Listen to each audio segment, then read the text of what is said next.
పదములు పడదామనుకుంటే మారుతి చరణాలొదలడు, పదములు పడదామనుకుంటే మారుతి చరణాలొదలడు.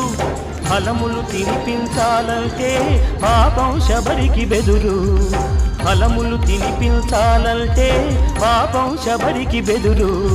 పాదం కడగాలనుకుంటే పదపడి గుహుడే తయ్యారు, పాదం కడగాలనుకుంటే పదపడి గుహుడే తయ్యారు. ప్రాణాలిద్దామనుకుంటే పక్షి జటాయువులుంటారు. ఏమయ్యా ఏమయ్యా ఓ రామయ్యా, ఎలా సేవించాలయ్యా, నిన్ను ఏమని కీర్తించాలయ్యా. ఏమయ్యా ఓ రామయ్యా.